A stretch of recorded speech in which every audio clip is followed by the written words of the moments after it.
टूनी चिड़िया अपने जंगल में घरों को रंग करने का काम करती थी। उसके जंगल में एक कालू कौवा भी रहता था, वो भी रंग का काम ही करता था। चिड़िया का रंग पूरे जंगल में मशहूर था, क्योंकि वो रंग करती भी बहुत सफाई से थी और रंग भी एक नंबर का इस्तेमाल करती थी। जबकि कालू कौवे का धंधा इतना नहीं चलता था, क्योंकि वो ना तो रंग सफाई से करता था और ना ही रंग अच्छी क्वालिटी का इस्तेमाल करता था। वो टूनी से बहुत जलता था, क्योंकि सभी पक्षी टूनी से ही अपने घरों को रंग करवाते थे।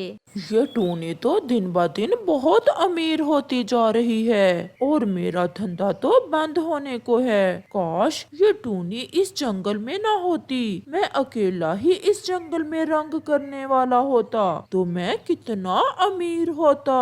अब मुझे किसी तरह इस टूनी को जंगल से निकालना होगा ताकि पक्षी सिर्फ मुझसे अपने घरों का रंग करवाएं। ऐसा सोचकर कालू कौवा टूनी के घर की तरफ जाता है। जब वो टूनी के घर के पास पहुंचता है तो वहाँ चील भी आई होती है, जो कि चिड़िया से अपने घर को रंग करने की बात कर रही थी।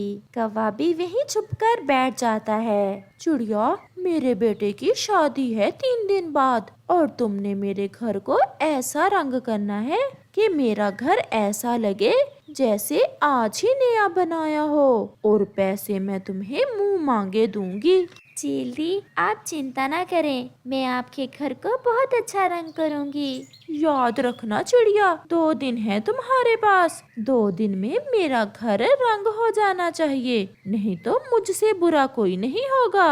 चील दी, मैं तोते के घर को रंग कर रही हूँ, वहाँ मेरा कल का दिन ही लगेगा, परसों मैं आपके घर आ जाऊंगी। तोते को तुम छोड़ो, पहले मेरे घर का काम कर दो, मैं तुम्हें डबल कीमत दूंगी। चील दी, ज़बान भी कोई चीज होती है, मुझे पैसों का कोई लालच नहीं है। तोते के साथ मेरी काम की बात पहले तय हुई थी, इसलिए पहले मैं तोते के घर का काम मुकम्मल करूंगी और आप परेशान ना हो, परसों मैं मुंह अंधेरे ही आ जाऊंगी और आपके घर को रंग शाम से पहले पहले पूरा कर दूंगी। अच्छा ठीक है, परसों मेरे घर के रंग का काम मुकम्मल हो जाना चाहिए, वरना तुम्हें तो पता है मैं चील हूँ, कोई आम पक्षी नहीं हूँ जो तुम्हें माफ कर दूंगी। फिर चील वहाँ से चली जाती है। कालू, अब तुझे ठीक मौका मिला है चिड़िया को जंगल से निकलवाने का।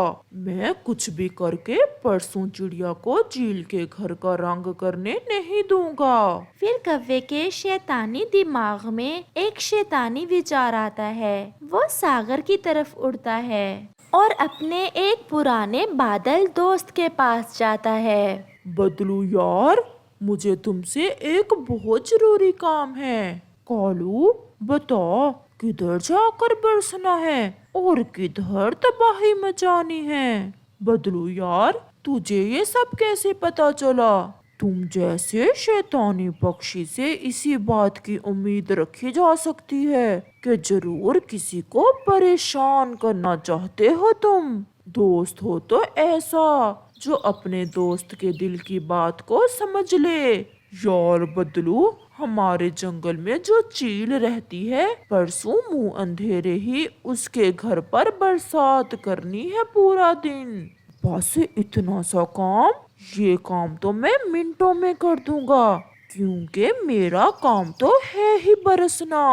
बल्कि मैं कल रात ही सागर से ढेर सारा पानी पीकर तुम्हारे घर आ जाऊंगा और अगले दिन मुंह अंधेरे ही चील के घर के ऊपर बरसात कर दूंगा। फिर कौवा वापस अपने जंगल आ जाता है। अगले दिन चिड़िया तोते के घर को रंग कर देती है। तोते भैया, ये लीजिए, आपके घर का रंग मुकम्मल हुआ।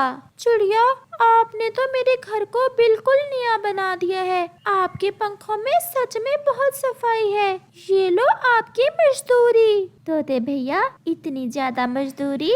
तुमने काम भी तो इतना अच्छा किया है, ये तो तुम्हारे काम के सामने कुछ भी नहीं है। तोते भैया, जब पक्षी मेरे काम को इतना पसंद करते हैं तो मुझे मेरी मेहनत उसी समय वसूल हो जाती है। चिड़िया, अगर तुम्हारे जैसी सोच सबकी हो तो ये जंगल बहुत अच्छा जंगल बन सकता है। और फिर ऐसे ही रात हो जाती है। बदलू भी सागर से ढेर सारा पानी पीकर कव्वे के घर आ जाता है। आइए आइए बदलू दोस्त, लगता है आज तो आप बहुत ज्यादा पानी पी कर आए हैं। हाँ हाँ, आखिर अपने दोस्त को खुश भी तो करना है। पूरा दिन बरसात करूँगा चील के घर पर। फिर कौवा भी अपने घर के अंदर जाकर सो जाता है। कुछ देर बाद कौवे का बेटा जग्गू घर से बाहर निकलता है।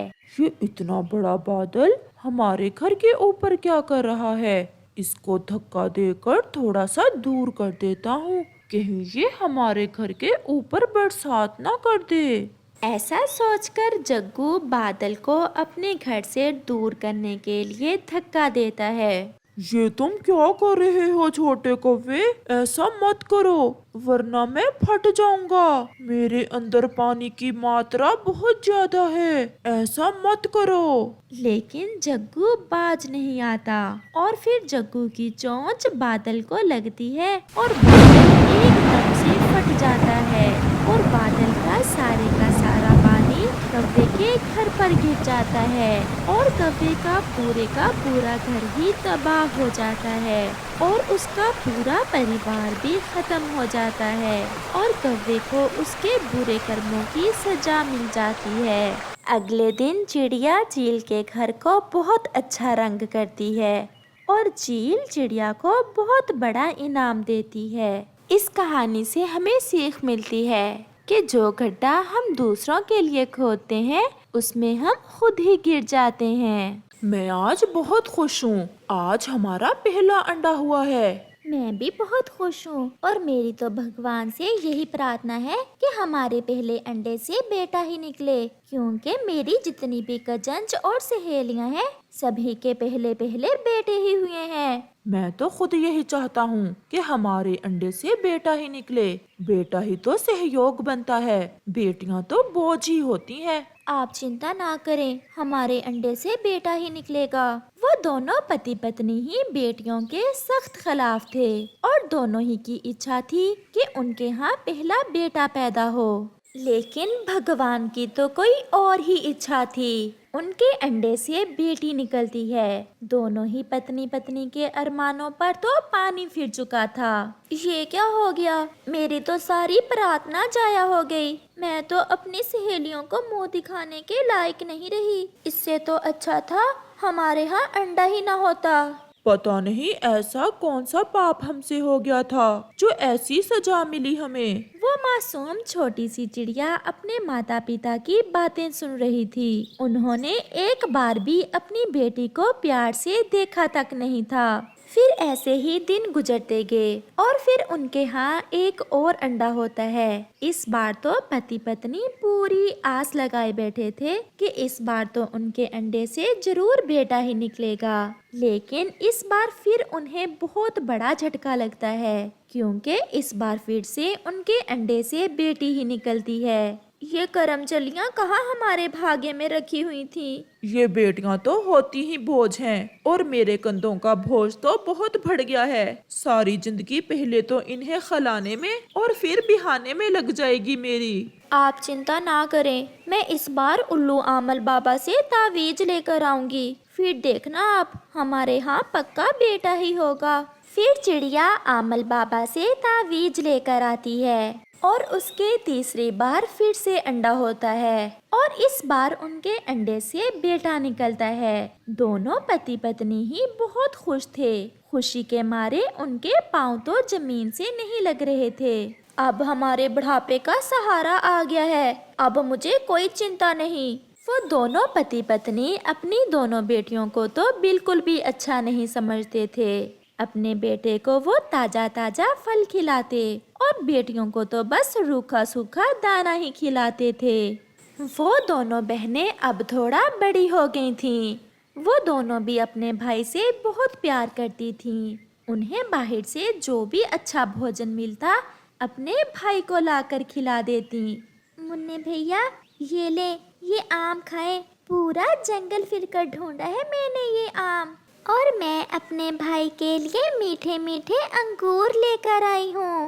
उन दोनों बहनों को जो भी अच्छा फल मिलता अपने भाई के लिए ले आती, लेकिन उनके माता पिता फिर भी सिर्फ अपने बेटे का ही प्यार करते। अपने बेटे को तो नए नए ब्रांडेड चीजें ला कर देते और बेटियों के लिए जो भी लेकर आते लंडे बाजार से लेकर आते। और तो और अपने बेटे को तो उन्होंने शहर के बहुत महंगे स्कूल में दाखिल कराया, जबकि बेटियों को उसी जंगल के एक सरकारी स्कूल में दाखिल करवाया। उनका बेटा उनके इतने लाड प्यार की वजह से आहिस्ता आहिस्ता बिगड़ना शुरू हो जाता है। पापा, आज मेरे दोस्त की बर्थडे है, मुझे पैसे चाहिए। बेटा, कितने पैसे चाहिए आपको? ज्यादा नहीं, बस यही कोई 5,000 रुपए।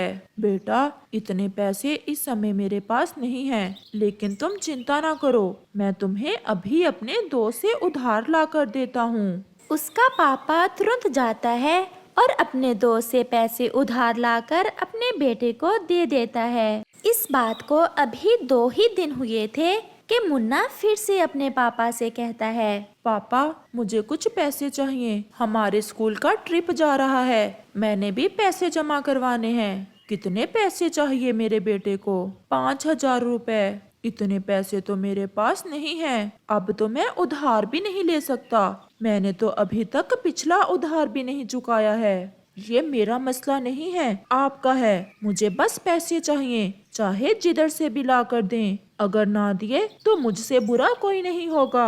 पापा तो अपने बेटे के मुंह से इतनी बदतमीजी सुनकर हैरान हो जाता है। अब तो मुन्ने के स्कूल से भी मुन्ने की शिकायतें आने लगी थीं और फिर वो तो पढ़ाई भी छोड़ देता है और सारा दिन आवारागर्दी करता रहता है। अब तो वो जवान हो चुका था और एक चिड़िया से उसकी दोस्ती भी हो चुकी थी। मैं तुमसे शादी करना चाहता हूँ। वो तो ठीक है, लेकिन मुझसे शादी करने के लिए तुम्हें अपने माता पिता से अपने सारे रिश्ते नाते तोड़ना होंगे। बस इतनी सी बात, समझो वो तो मैंने तोड़ भी दिए।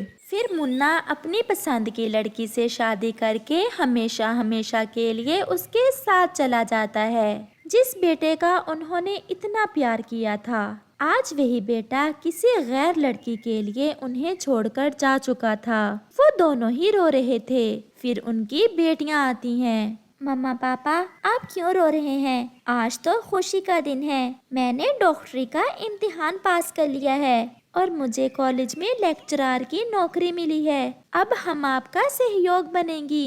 वो दोनों पति पत्नी तो अपनी बेटियों से नजरें भी ना मिला पा रहे थे, जबकि उनकी बेटियों ने उनके सर इज्जत से ऊंचे कर दिए थे।